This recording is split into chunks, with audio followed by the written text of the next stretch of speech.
Welcome to the third episode of the JJ and Hootie show. Uh, Whatever venue you're watching from, we appreciate you tuning in. Uh, what a special day this is going to be for us. I'm Jerry Ratcliffe, known as Hootie in some circles, and JJ is Coach Jeff Jones. Uh, Everybody that knows Jeff calls him JJ. So, just for those of you who are tuning in or maybe newbies to Virginia basketball and don't know much about either of us, we go back a ways.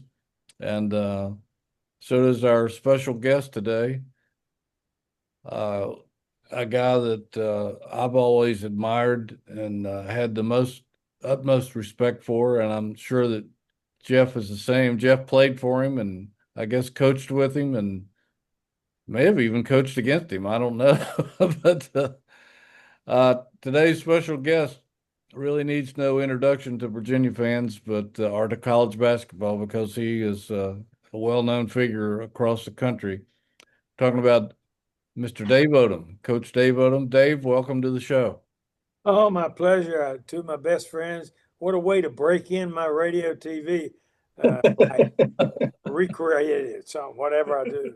But great to see two of my favorites. Well, the same here. And for those of you who may be too young to remember, Dave was an assistant coach for Terry Holland for close to a decade, I guess, and they went to Final Fours, NCAA tournaments, the NITs, and Coach Ralph Sampson, and were number one in the country for weeks and months and years. It seemed like uh, unbelievable. I've never experienced anything like that in my coverage of more than 40 years. And then he went on to become a three-time ACC Coach of the Year at Wake Forest and SEC Coach of the Year in 2004 for South Carolina. He retired with a record of 406 and 278. Not too shabby, Dave. His teams won three NIT championships, two ACC tournament titles, ACC regular season title in '95. He coached Ralph Sampson and Tim Duncan and Jeff Jones. Well, no, Jerry, we got. I didn't have the privilege of playing for Coach Odom. Now Right? Yeah, you were. he oversaw me. He mentored me. I learned a lot. But uh, Dave came when I had just graduated. That's right. I was The confused '83 about the season. year there. Yeah. Yeah. But yeah, so you did learn a lot from him though as Oh a yeah. graduate assistant, I'm sure. Oh boy, uh, it's gonna be some hour. uh, Dave, how did you know Terry Holland really well before you coached for him, or did since you were both I knew him. North I Carolina? can't say we were close. I mean, close means you're talking three or four times a week, and that to me, we didn't have that type of relationship. But both of us grew up in Eastern North Carolina. Terry and Clinton, as they call it down east, and I was in Goldsboro, which is about 40 miles away. And our teams did play each other on occasion, not every year, but on occasion we did play each other, and we got to know each other that way.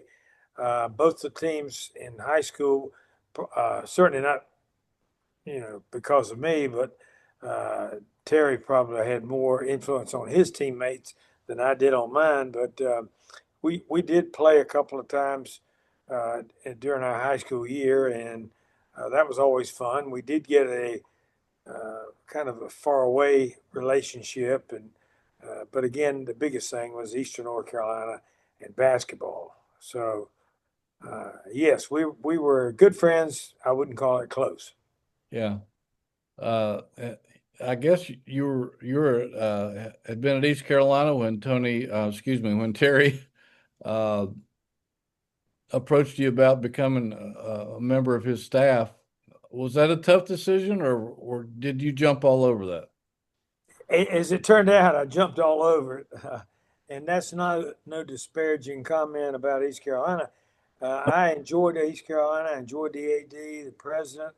Everybody down there were great to me. Um, the thing was, I had been in the ACC prior to this. Uh, you know, let's see, Carl Tacey was kind enough to offer me a job.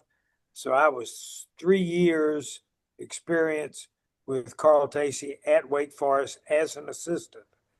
And we were pretty good for 3 years there. We had really good teams. That was Skip Brown, Rod Griffin, and that bunch. And we were really good. We didn't lose a game on the road in the ACC the whole year. That was an amazing thing. But anyway, more because of what we did at Wake Forest and because of me, um, I was offered the job at East Carolina. Went down there to resurrect the program, and first couple of years were pretty good. The third year, we came back down to earth, so to speak. And I'll tell you exactly the story. It was lunchtime on a I think a Friday. No, it was a Thursday leading into the Friday, and I was the only one in the office that day. And I was kind of leaned back on my chair watching some friend phone ring, and I picked the phone up, not knowing who it was. And I promise you, you and Jeff, it is God is my witness. I picked the phone up and I heard the voice on the other side that said, "You ever thought about coaching in the ACC again?" Like Wow. that. Something that Terry would, Jeff's laughing, something that Terry would do it in a way that he would do it. And I said, come to think about it, I absolutely have. He said, well, why don't you meet me tomorrow at 12 noon at Carr Lake, right? It's a lake that borders the North Carolina, Virginia border. Yeah. He said, let's talk about it. And he said, don't say anything about it to anybody. Let's just meet and see if it's a match. So the next day I got in my car, I drove up to the appointed restaurant. With Terry, there was always you got to have a restaurant, you got to have food around, and it should be Eastern North Carolina barbecue or There you sea. Didn't matter. Didn't matter. So I did meet him there. We had about an hour, 2 hour long meeting. He asked me to come up, I don't know, the next week, and let's see if we got a deal or not. And so I went up there, and he called me the night before I was supposed to come up and talk with him, and he said, "We'll meet you down on the corner, and we'll walk around the grounds." And I'm saying I never heard that kind of conversation. And I said, "Where else will we walk? I mean, if you're not walking on the grounds." He said, "No, no, no." I said, that's what people here in Virginia call the campus, the grounds." So that was my first lesson. Wow.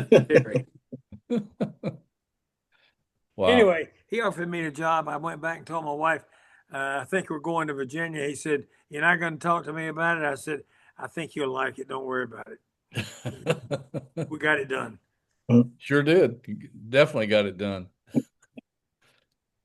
I can still remember, Dave, and I think it was, if not the first time that I had met you, but certainly, we spent some time together.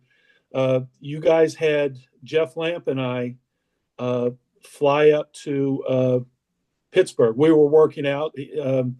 I had gotten drafted by the Pacers and was getting ready to go to the LA Summer League, and he was with Portland, and we were in Charlottesville working out.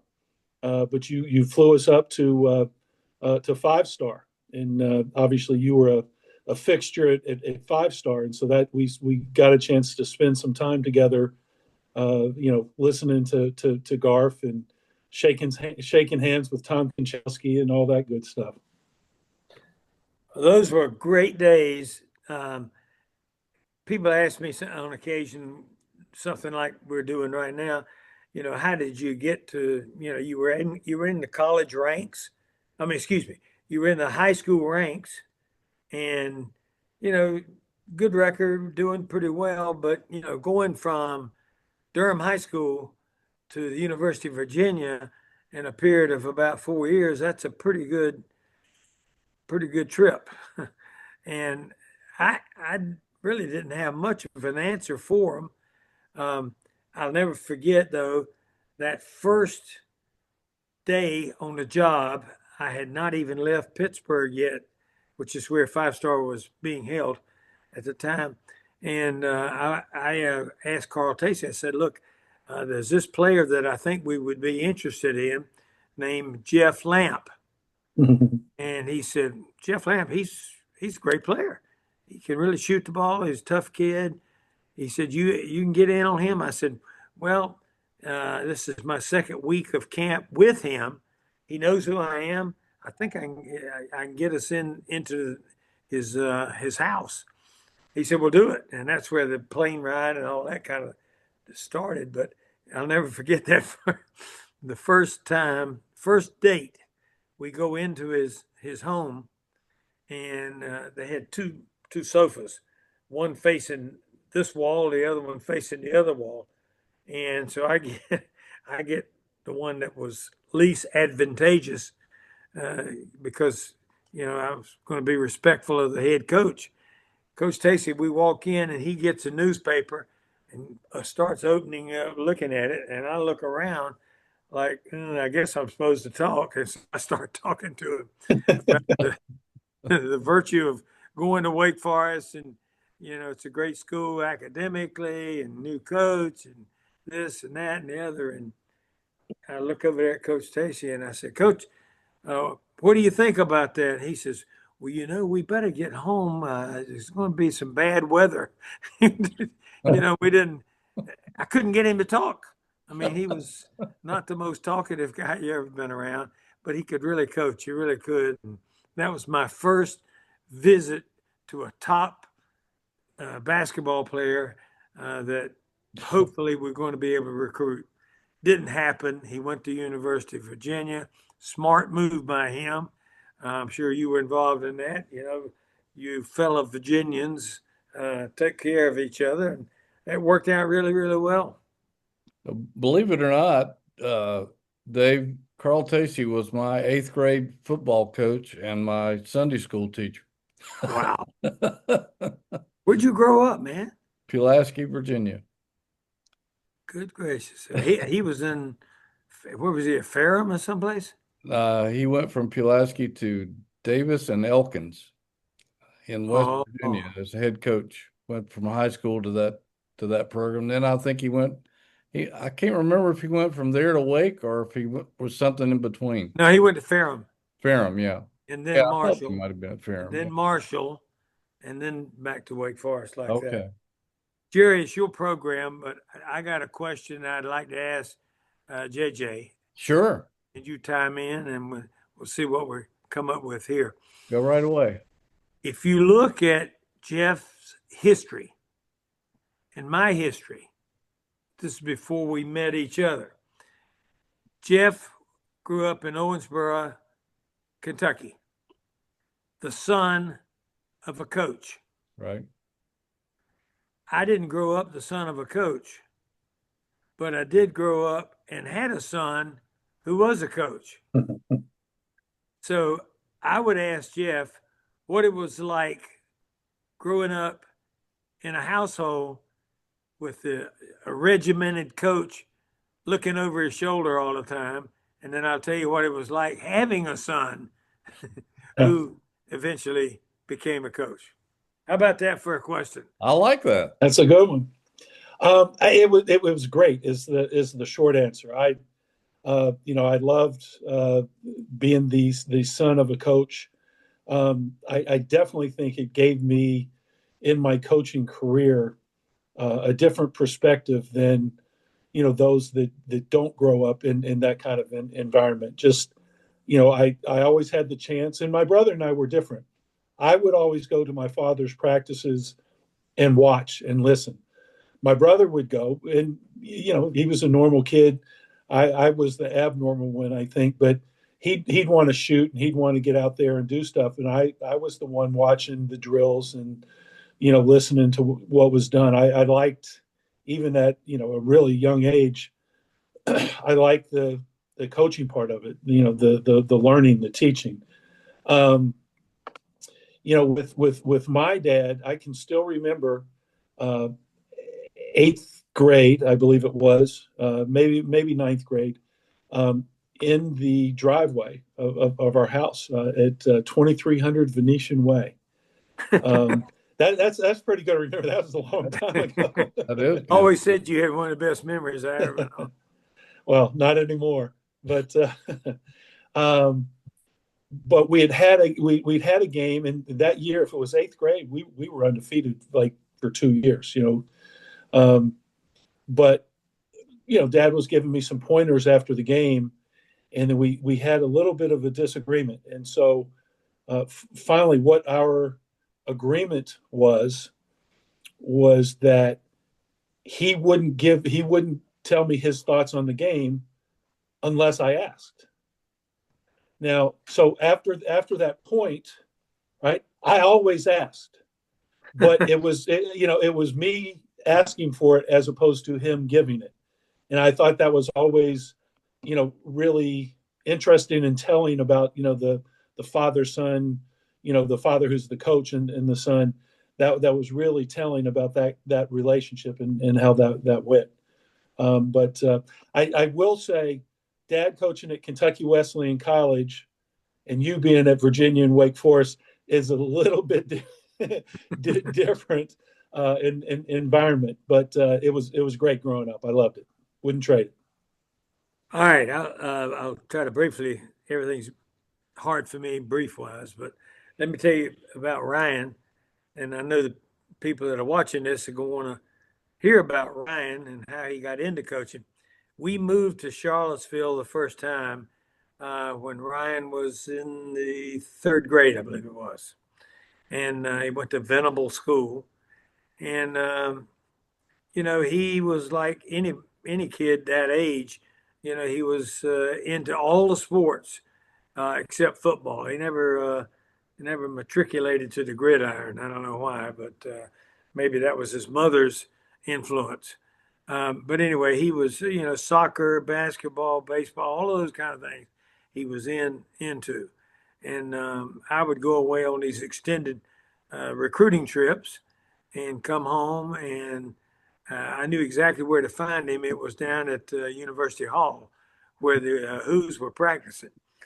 So we go through about 4 or 5 years of that type of life where, I was traveling a lot, trying to find some players that would fit the type system that Coach Holland had successfully put together, and including Ralph and these Othell and Ricky and just really a great team. Jimmy Miller, those guys, Tim Mullen, they were all part of the recruiting class that had been brought in to supplement Ralph and try to get a national championship for him.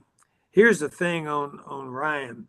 He went through, I don't know, 2 or 3 years of when I would come home from practice, or excuse me, when I would come home from a trip, I would head straight to University Hall and try to catch the tail end of practice, if nothing else. And University Hall was a very warm place to be if you wanted to soak in the basketball knowledge. And that first year, and I'll never forget this, I wanted to be on the court helping coach. And with Terry and Jim Larinaga and later Craig Littlepage, and of course later than that, Jeff, we had really a lot of coaching acumen there, if you will.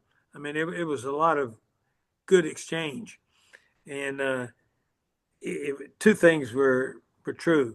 When I came down that hallway or that ramp at University Hall, there was a row of chairs over there to my left, right at half court, maybe 8 or 10. And there were NCAA rules back in those days. You could only have 3 or 4 coaches coaching on the court at that time.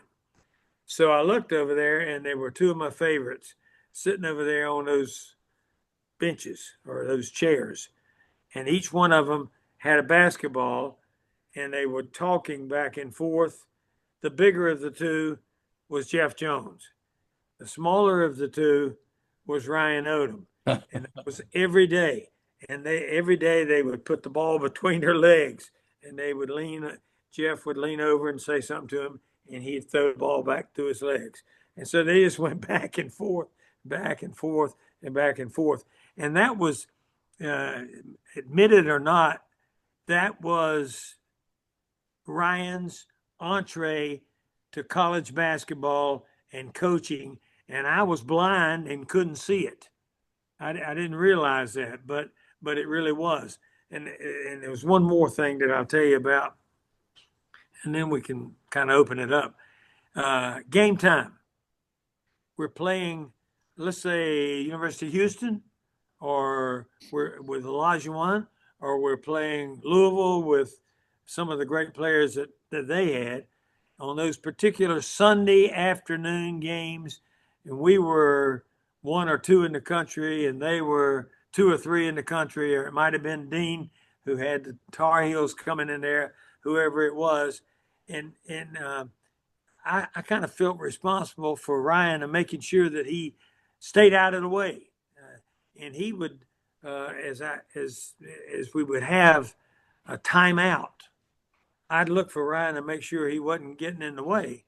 And I looked, and he was always down at the other bench, looking over the shoulder of Michael Jordan, of Sam Perkins, Jimmy Black, Matt Doherty. He was looking over their shoulders. And it went on for 2 or 3 games. And I asked him one night, we were sitting at the table, I said, Ryan, you're always over and looking at the other team and listening to them. You don't come over there. Your home team, I'll point this out to you. The home team is on the other bench. And Coach Holland's over there, and I'm over there, and Larinaga, Jones. And he said, Dad, I hear you all in practice every day. I want to hear some of the others so I can kind of learn a little bit about coaching. He's way ahead of us again. He was. I mean, it was amazing. It was an amazing thing in transferring. And the last thing on him, and I don't mean to take up Jeff's time, but you get him. That's why you're on here. That's why you're on. That's why we invited you. Just get me. And so he's a senior by now. And he's been recruited lightly by some Division IIs and Division IIIs. And Tony Shaver, who went to the University of North Carolina and played there, was coaching at Hampton-Sydney. And he called me, and he said, I've seen Ryan play 2 or 3 times. I think we'd love to have him come to Hampton-Sydney. Could he come? He set a date for a visit. Said, yeah, sure, if he wants to do it. So I asked Ryan. He said, yeah, I'd like to do that. So they set up a visit for a certain Friday night. He goes Friday night, and he meets all the team and a lot of those that were visiting for the weekend. Big weekend. Comes back home on Sunday and I said, how'd he go? He said, Dad, it was great. Really, I want to go to school there. I said, Ryan, don't be in such a hurry. I mean, you just went. That's the first one. I don't care. I want to go to school at Hampton-Sydney. I said, why is that? He said, Dad, it was unbelievable.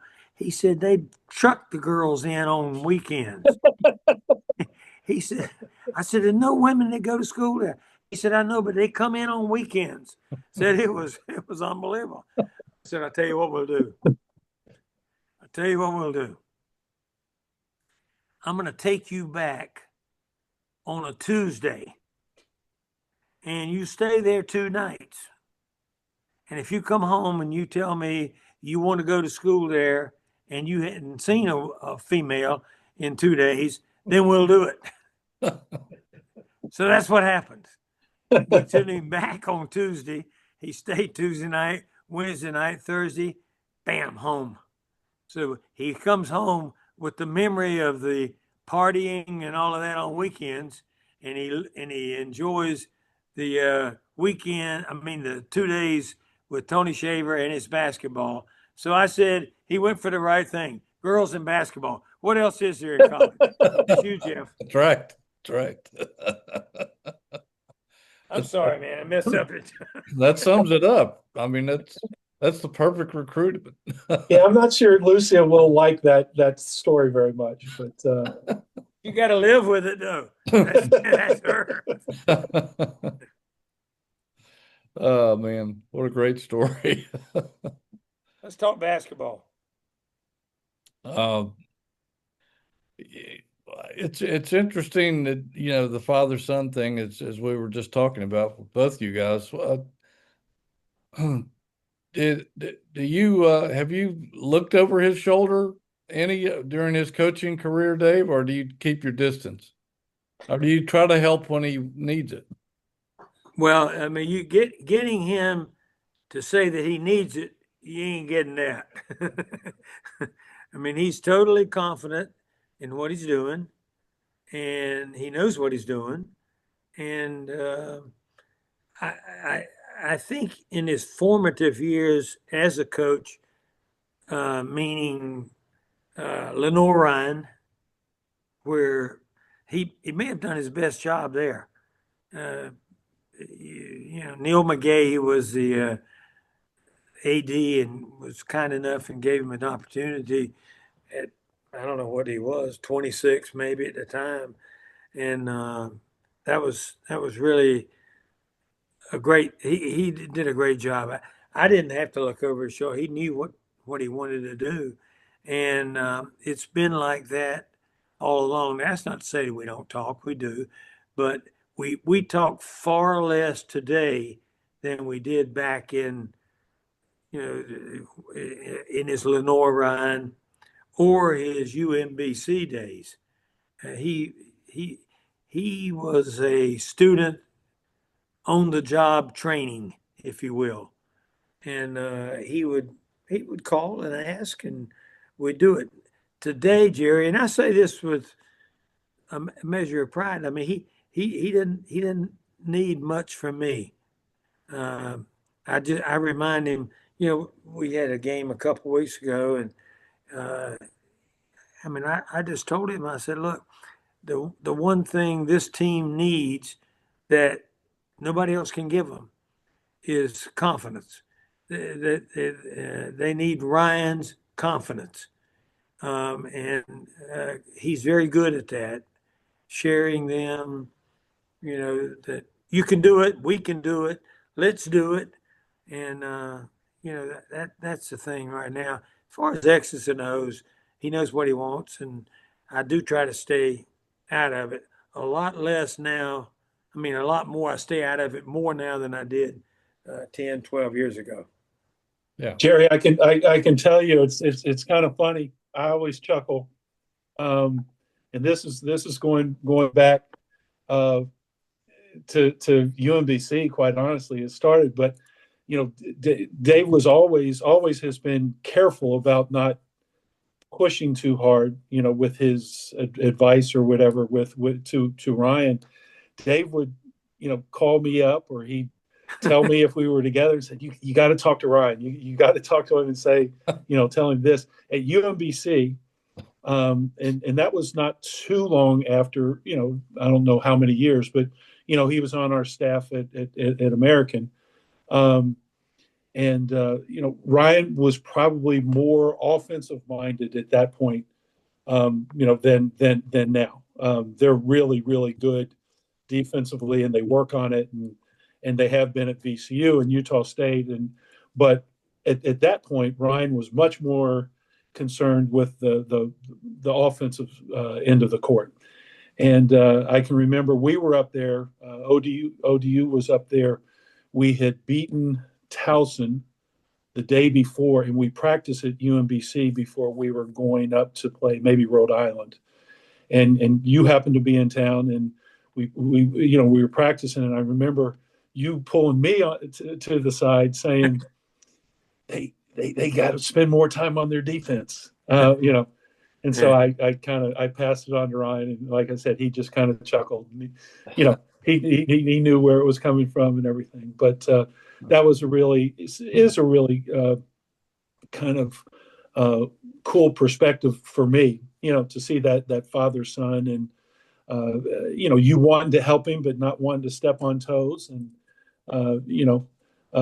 he has. You're right. I mean, he's grown so much as a coach, in his confidence, in his philosophy, and he's evolved. As I said, I mean, obviously they play a certain style, a very distinctive style offensively, but where Ryan has probably grown as much, probably more, is at that defensive end of really.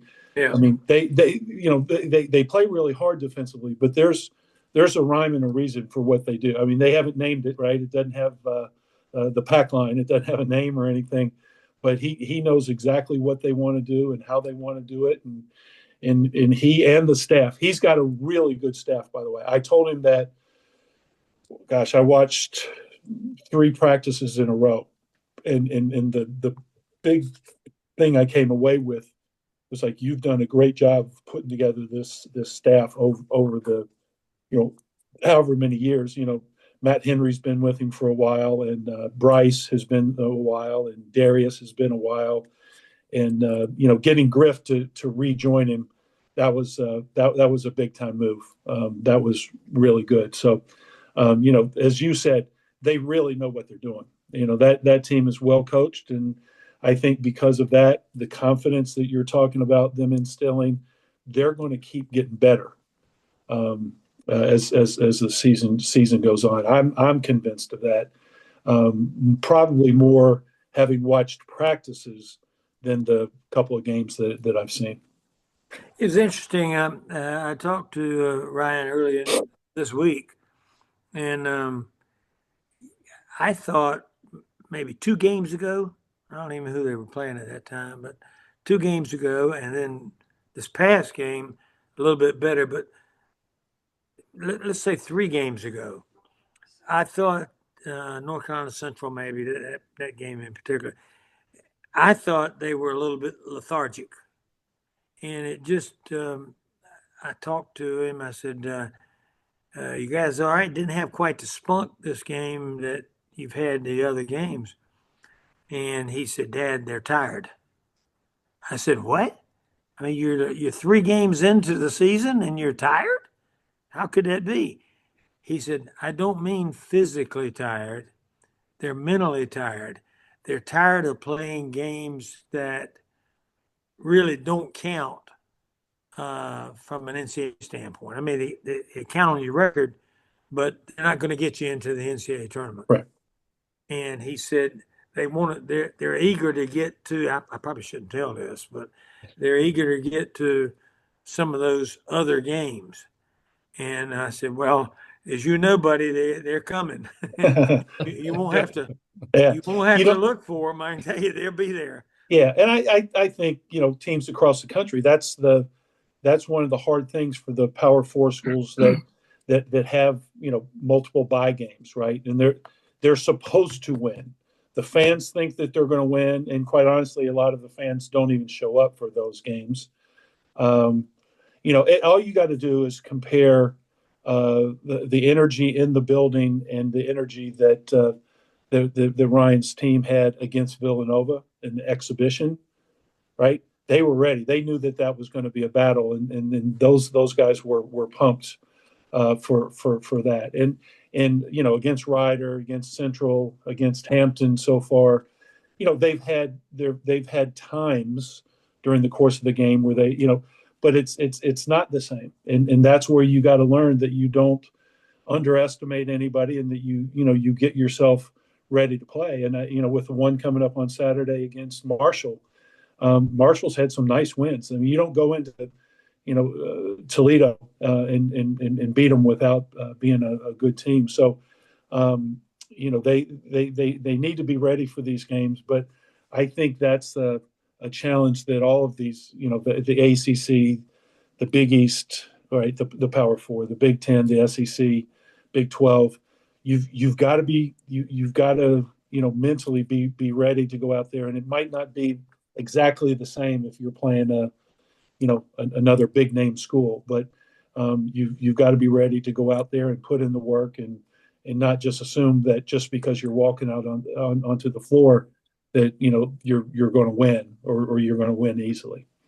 So that's good teams learn that, and as I said, I think Ryan's team is going to just keep getting better, but as they play the other Power Four schools, the name schools, further on into this non-conference schedule, we're going to see them really get tested, and I think this group is really motivated to kind of prove something.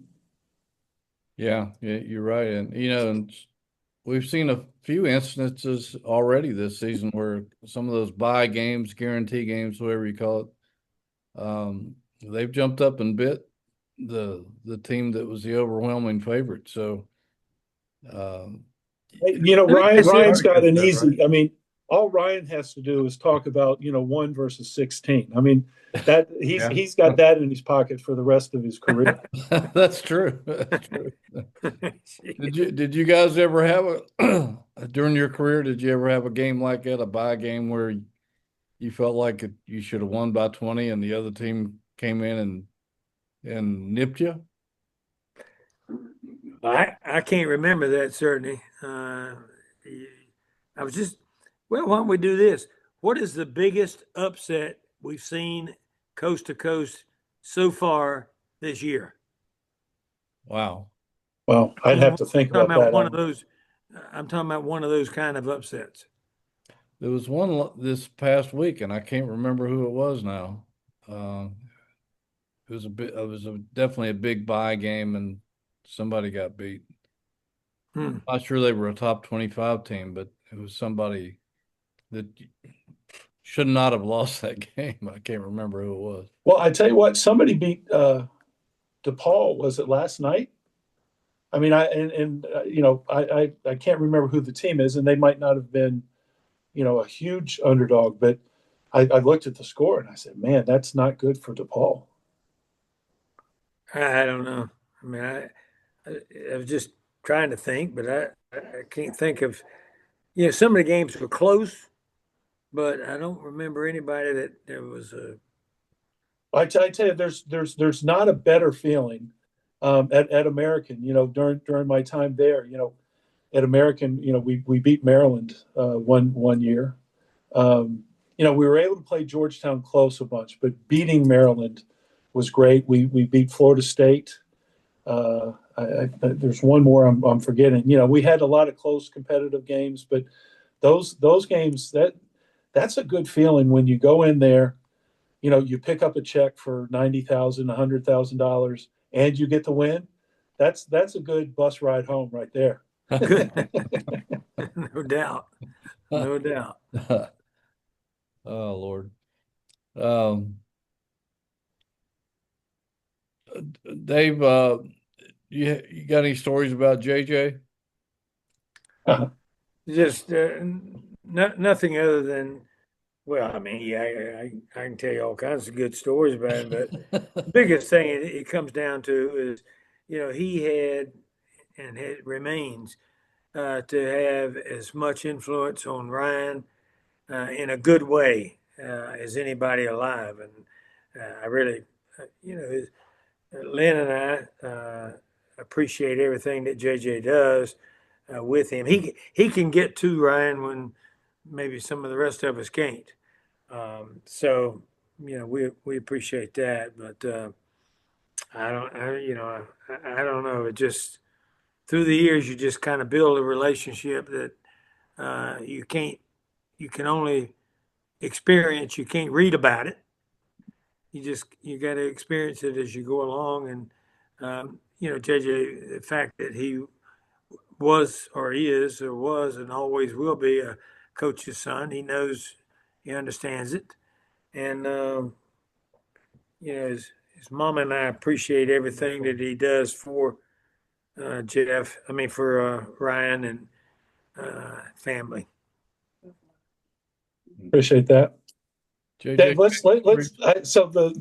I forget the last game. The last game I was at was the Ryder game, whenever that was, and then I'm going on Saturday for the Marshall game. But we went to the game with Lucia, and we dropped in she wanted to show Danae Ryan's office.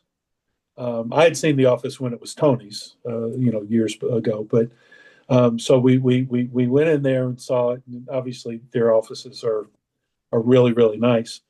But it got me to thinking about our offices in University Hall. Why don't you describe that? The fans. There was actually an article I read today about is it Jerry? Is it Tony Elliott, the football coach? Yeah. About how he's kind of transformed and a lot of the facilities and different things have changed. I don't know if people understand how bad the stuff in University Hall was for some great years. And Dave, we had lots of great meetings in that middle office. First it was you and Larinaga, and then when he left, it was you and I in there. And Coach Holland hated being in his office. He wanted to be with the group. We had some great meetings, didn't we?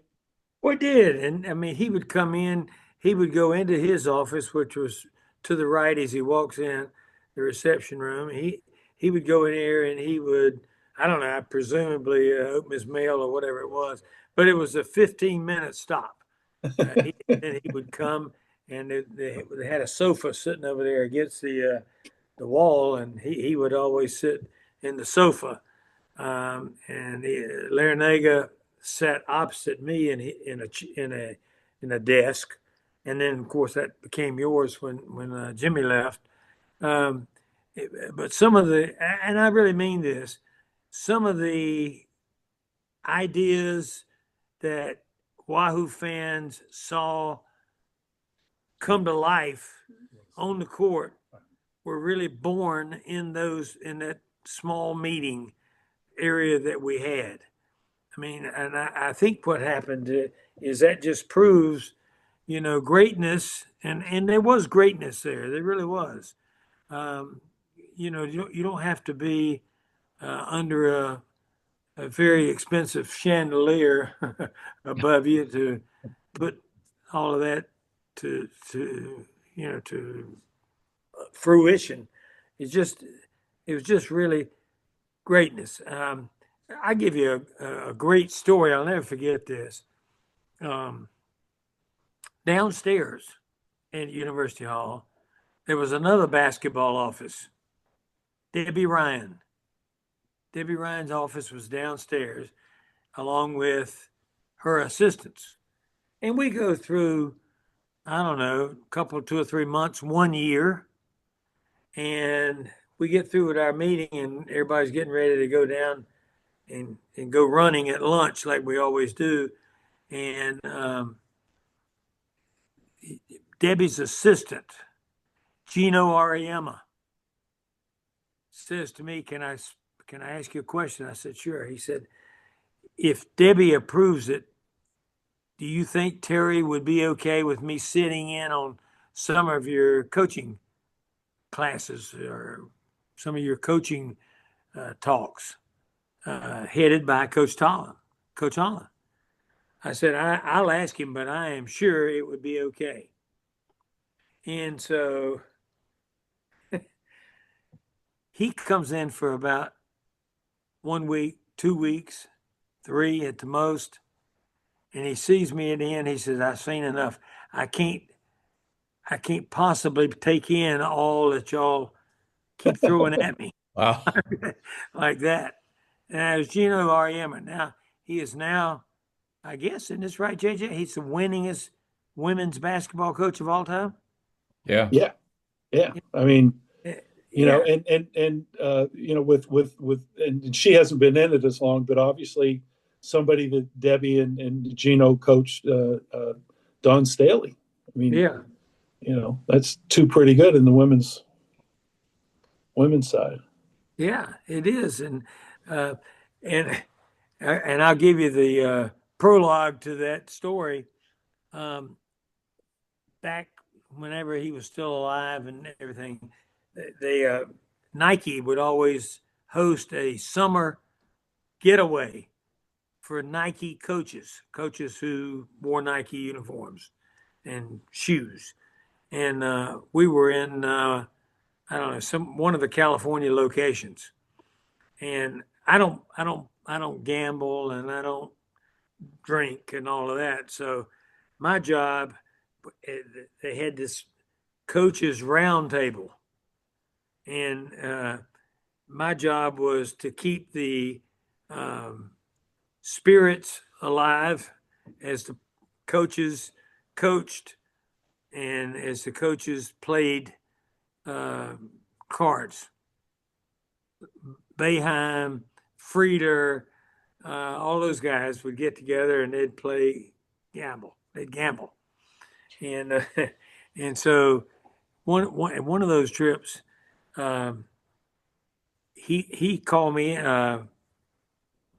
Lautenbach, Eric Lautenbach called me over and he said, "Go find Gino and tell him we got a seat for him here at the table." Gino, this is after he made all his money. So I go to see him and I saw him down by the pool and I said, "Gino, they're waiting for you up here." He said, "Okay, okay." 20 minutes, 30 minutes goes by. Lautenbach said, "Did you see Gino?" I said, "Yeah." He said, "Go get him again." So I go down there. I said, "Gino, they're getting ill at me, man. You you got to get up there. They got that spot for you. They're telling everybody else, no, the spot is yours. Get up there." He said, "Just a minute." He reaches in his back pocket, pulls out $500 bills, and he said, "Give them this. This is really what they want." So he'd come a long way from being an assistant to Debbie Ryan in our office, not being paid, to being the head basketball coach at Connecticut, and then being able to turn down a chance to win money in the gambling thing. There you go. That's my Gino story. Oh, wow. Gary, I got to tell you, those meetings in University Hall for a young coach like myself, you know, starting in that '83 season, you know, Dave Odom, Jim Larinaga, Tom Perrin. I mean, hell, Tom might be smarter than all of us. Seth Greenberg for 1 year, 1984. That was an unbelievable learning experience just to listen.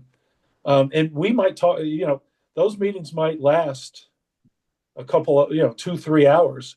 And yes, we talked basketball, but Coach Holland might come in and there might be a current event. There might be politics. I mean, who knows? I mean, a lot of stuff would come up, but eventually you get around to basketball and, you know, the game plan and what we needed to do and what practice was going to look like. The funniest thing, and I'm sure Dave will back me up on this. Sometimes Coach Holland, and he was so smart, he'd have, you know, some subject that he was really locked in on, and he'd start at A, and he'd argue all the way through, and he'd argue by the time, you know, the opposite that he started at. You know, he was looking at the issue or the whatever on every side, and then after an hour or two, he would talk himself and figure it out, and we were just kind of observers to it. And then he'd figure out, you know, where he came down on it, whether it was basketball or whatever. But it was such an interesting process that we all got to be a part of. And then, like you said, once he figured it out, right, that was the big thing of the day. We'd break up and we'd go run. and then probably get some soup from Foods of All Nations. I can Here's, remember. I know we're probably getting close to the end. Let me give you my first Terry Holland experience. Okay. Okay. Yeah. I told you how I got the job, met him at the lake, and we set time for me to come in, and they sent the school plane down to get me. They brought me up to the airport there, and Terry himself was there to pick me up. We get in the car, and we go the back way. We don't go 29. We go the back way. I couldn't explain it to you right now, Over but the reservoir. Yeah. yeah. We go that way. He's driving the car, and the window was down, and I said, "Wow!" I said, "Man, it's hot here." And he said, "Oh no, it's not hot." I said, "You'll find it's the weather is great." And he takes me to his house over on Morris Road, and I stay there for the better part of 2 3 weeks. And he makes arrangements for me to buy a house from him 2 doors away. And remember, I'm coming from Eastern North Carolina, Mhm. and hot is hot. You can't hide it. It's hot. And and so uh, I told him, I said, Terry, I said, Lynn and I are used to air condition. This house has no air condition. No air condition. He said, David, just give it a little time. It'll get cool here, and you won't even need it, and you can save the money. So we went through another 2 weeks, 3 weeks, and I asked Ted Davenport, who ran the VSAF. I said, "Is there an air conditioned guy here?" He said, "Oh yeah, I got one that's a member of the VSAF," and he sends the guy over uh, and puts in central air condition, but only upstairs, only upstairs. But at least that was cool enough, and I couldn't help it when we got meetings and whatnot. I would show off by standing and talking about how cool it was last night because I had an air conditioner and he didn't. So another week or two went by, and I came out of my house. I took a left, and he lived two doors down on the left. And I look up on his roof, and there is Terry and Ann, both on the roof, putting plugging air conditioning in. They had these long cords that went from the roof all the way to his inside, where he where he wanted the air conditioning to be plugged in. Now, and he would never ever admit when he was wrong, never. But every chance I got, I'd ask, say, Terry, that air conditioning you put in, about time we get a new one, or what do you think, man? I can believe every bit of that. No Yeah, question. sounds like it. As long as that's true. One thing I remember as a sports writer and always look back on it and cherish it was that Coach Holland would allow writers like me to come in and get to know the assistant coaches, and I still have lifelong relationships with all you guys. It's not that way anymore for the most part, not just here but everywhere. But I look back on that as one of the golden ages of my career, just getting to know you and Jim Larinaga and JJ and Seth and Tom Perrin and some of the other guys that came through there, and that was special to me, and I learned a lot about basketball and college basketball just talking to you guys and uh, and just picking your brain on stuff, and that helped me a lot as a writer. But one thing I wanted to do before we go, people would probably kill me if I didn't get you to tell this story. And if JJ has one anywhere close to it, he's more than welcome to do it too. You were talking about going out on the road recruiting, and there was one in particular recruiting trip that it may be the most memorable recruiting trip story I've ever heard in my life. Tom Sheehy. Tom Sheehy and Jim Larinaga tells it all the time. Let's hear it from the horse's mouth. Not long. My wife's over here hollering, "Don't tell the long version." You can go as long as you want. We're not on any time clock. Well, it just back in those days, you kind of hooked in as a recruiter. You kind of hook in on a certain player, and you just, you visit him often, and you get to know his mom, his dad, his dog. I mean, you just get to know all of that. And that particular year, I'd kind of hooked in on Tom Sheehy. I'd seen him at Five Star Basketball Camp, and I got to know him pretty well from there. While Jimmy Larinaga was a native New Yorker, and he knew some of the New York players that particular year. So we got to the point where it was time for these guys to visit, and we decided that they would all come in at the same time. That would be Tom Sheehy, Kenny Smith. Let's see. Ola Polonese. Yeah, Olin Polonese, and who was Dalrymple? Bruce Dalrymple? Bruce Dalrymple. I had Bruce, and I couldn't remember that. So we had four coming out of New York City and one out of Rochester, New York. And you get to know these guys, and you get them, and you get to know what they eat and everything. And over the course of time, you could buy them McDonald's burger or something like that. That was totally legal at that time. And I would make a weekly trip to Rochester, and I'd pick Tom up at the corner, and we'd go get a bite to eat, and I'd go and visit with his mom and dad, and then go back to the plane and come back home.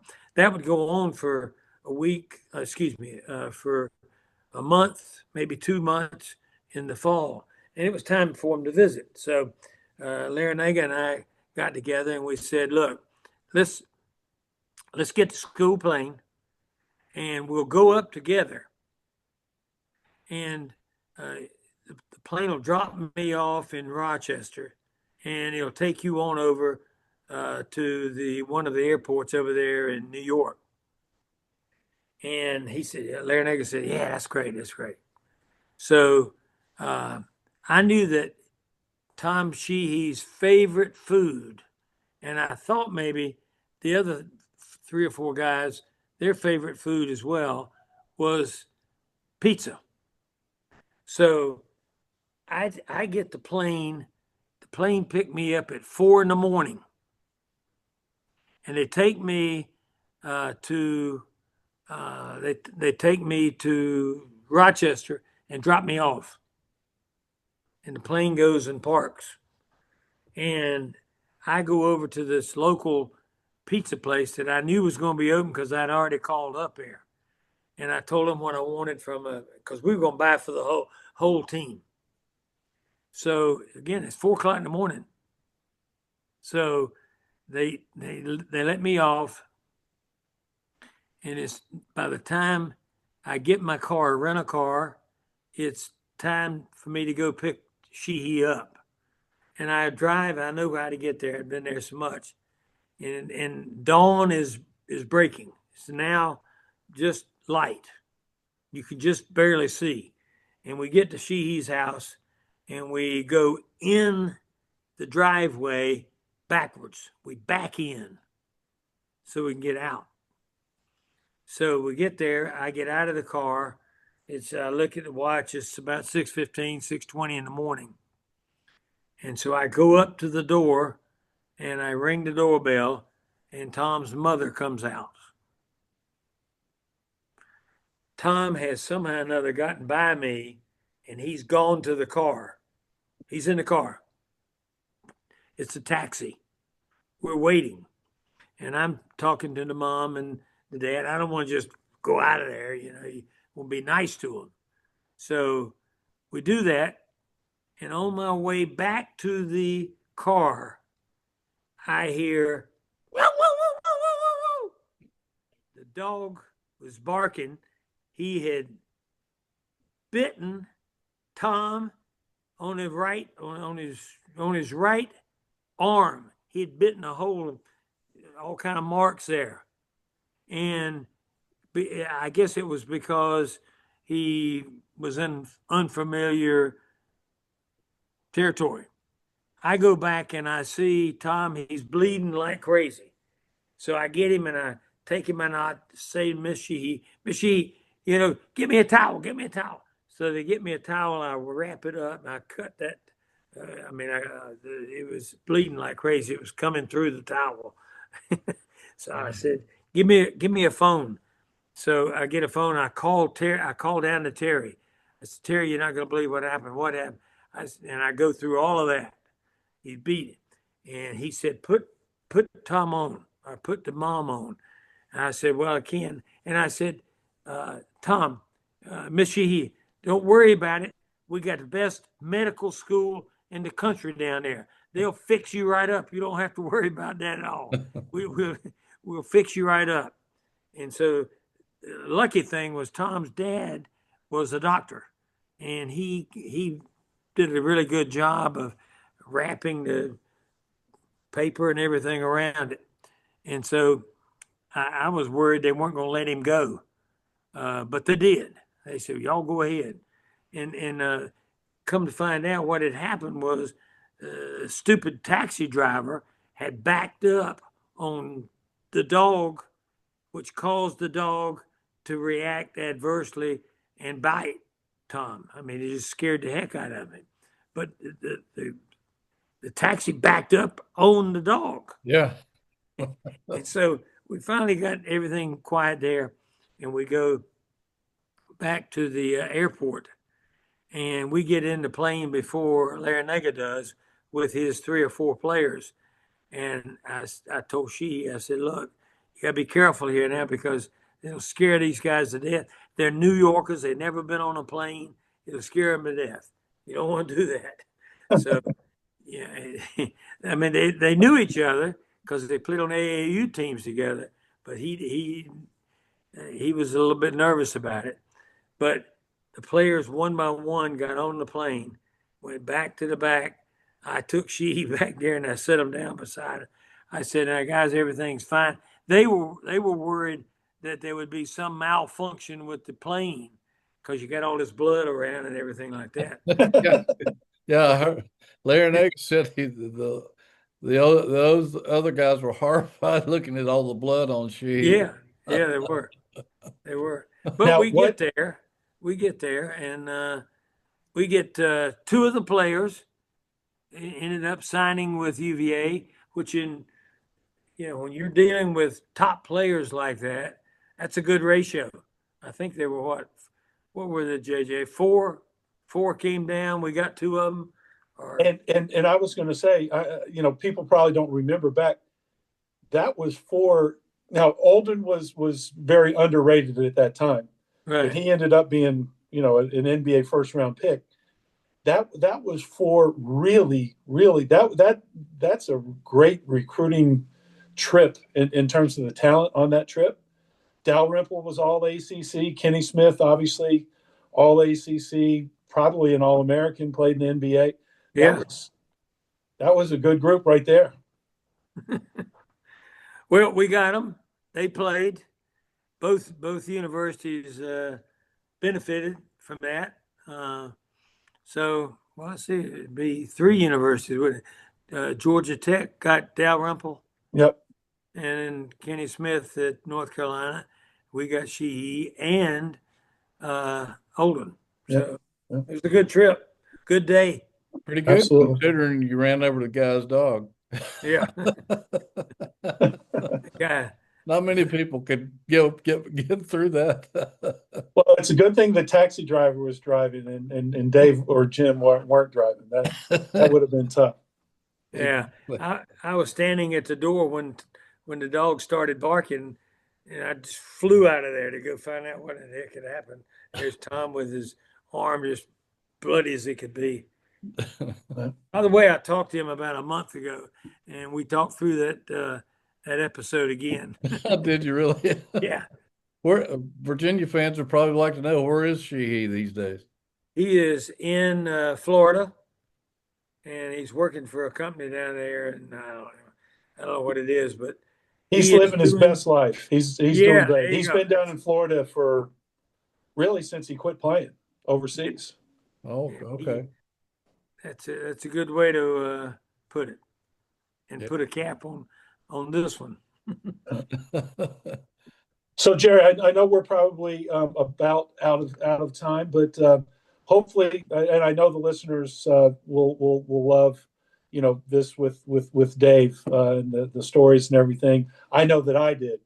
I did too. It's been fun, but I think it's worth mentioning that I don't know when, but coming up in one of our episodes, we're going to have Jeff Lamp, Lee Raker, and Terry Gates, and I think that Ooh, we'll have a lot of good stories and hopefully a lot of laughs as well. So, again, it's fun for me, and Dave, I really appreciate you coming on with us. well, listen, I talked to Larinaga last night, just a random call, and I told him that I was doing this today. He said, "Oh man, that'd be fun."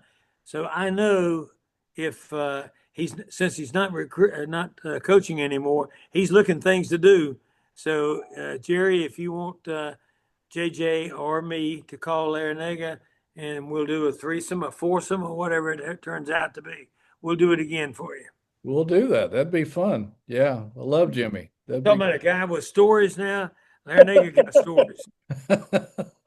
I don't know. You hold your own there, I believe, brother. uh, I just remember when we used to have that ACC basketball coaches teleconference every week, and coaches were allotted 10 minutes to talk and answer all the media questions. Your opening statement usually lasted 10 minutes, so we never got to ask you any questions. Jerry, so that was a strategy. That was, I mean, I always that was, wondered about that. that was the shrewdness of G. David Odom. Well, it worked. Lynn's giving me this over there. All right, we'll do it. We'll sign off. Dave, thank you so much for your time, man. We appreciate it. It's See you always guys. great to connect with See you at you. one of the Wahoo games. And man, let's have a great year. Yeah, looking forward to it. Thanks, Dave. Thank All right, you. guys. All right, fans.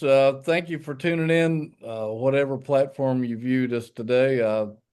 What an enjoyable hour that was with JJ and Coach Odom. Brett took me back to my early days in Charlottesville, and so much fun. Special time in my life, and I'm sure JJ's life and Dave's life as well. Um, we'll see you here next week. Spread the news about our show if you would. Uh, our audience like tripled between episode 1 and episode 2, and we hope it'll do even more this week. So let your Wahoo fans and friends know that this is available to them, and it's archived on my website, jerryratcliffe.com. If you missed anything, you can always go back and look at the previous episodes. So again, thanks for tuning in. JJ, any final words? Nope. Just look forward to it next week. And I mentioned earlier, I'm going to be at the Marshall game, so I'm looking forward to seeing the Cavs in action. One more time. That's an early tip, 12 o'clock. Yeah, they moved it up because of the football game at 3:30, so that Virginia fans can see both, and hopefully it'll be a good day for both teams. Until then, until next week, we'll see you. Be safe, Godspeed, and spread the news.